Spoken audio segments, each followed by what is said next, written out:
जय श्री गणेश। आज मैं आपको अधिक मास का 13वां अध्याय कहने जा रही हूँ। ऋषि कहने लगे कि हे सुज्जी, राजा दृढ़धनवा को पुरुषोत्तम के सेवन करने से राज्य, पुत्र, पौत्र और पतिव्रता कैसे मिली और योगियों को भी अति दुर्लभ भगवान का लोक कैसे प्राप्त हुआ, इसलिए आप विस्तार से इस इतिहास को कहिए। सुज्जी कहने लगे, हे ब्राह्मण, आकाशगंगा की तरह पवित्र करने वाली सुंदर पुरानी दृढ़धनवा की कथा मैं तुमसे कहता हूँ।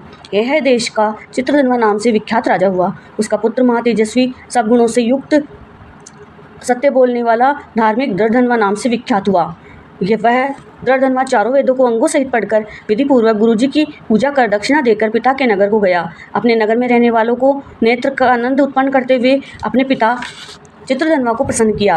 अब राजा चित्रधनवा अपने मन में विचार करने लगा कि स्त्री घर पुत्र आदि छोड़कर मुझको भी वन में जाकर हरि का सेवन करना चाहिए। ऐसा मन में विचार कर समर्थ राजा दृढ़धनवा और सब राजपाट सौंपकर विरक्त होकर पुलत्स्य ऋषि के आश्रम को चला गया और वहां जाकर तप करने लगा। कितने ही काल तक जब तप करके चित्रधनवा हरि के नाम धाम को चला गया। दृढ़धनवा ने जब अपने पिता की वैष्णवी गति को सुना तब अपने पिता की और दैहिक क्रिया की, फिर नगर में राज्य करने लगा। राजा दृढ़धनवा की गुण सुंदरी नाम की स्त्री थी। उसके 4 पुत्र हुए और चारुमती नाम की एक कन्या उत्पन्न हुई। उसके पुत्र चित्रवाक, चित्रवह, वाह, मणिमान और चित्रकुंडल नामों से विख्यात हुए। श्री नारायण कहने लगी कि एक समय सोते हुए उस राजा के मन में विचार उत्पन्न हुआ कि मेरा सब वैभव किस पुण्य के प्रभाव से हुआ। न मैंने कोई तप किया, न दान दिया, न कुछ हवन किया।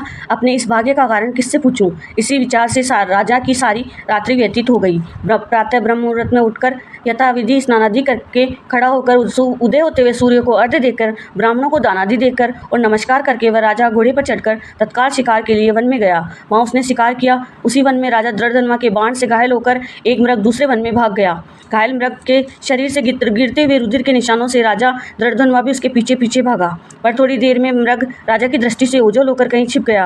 राजा ने प्यास से व्याकुल होकर फिरते फिरते सागर के समान एक सरोवर को देखा। वहां तत्काल जाकर उसने पानी पिया।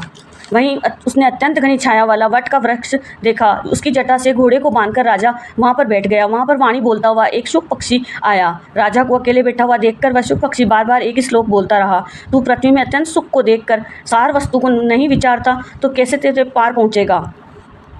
ऐसे उसके इस रहस्यपूर्ण वचनों को सुनकर राजा को यही सोच हुआ कि यह बार बार यह शुक ऐसे वचन क्यों कहता है। क्या ये सुखदेव जी हैं?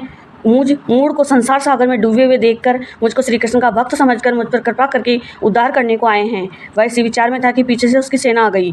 वह तोता तो राजा को उपदेश देकर अंतर्ध्यान हो गया और राजा अपने नगर में आकर शुक के वाक्यों को स्मरण करता रहा। जय श्री गणेश।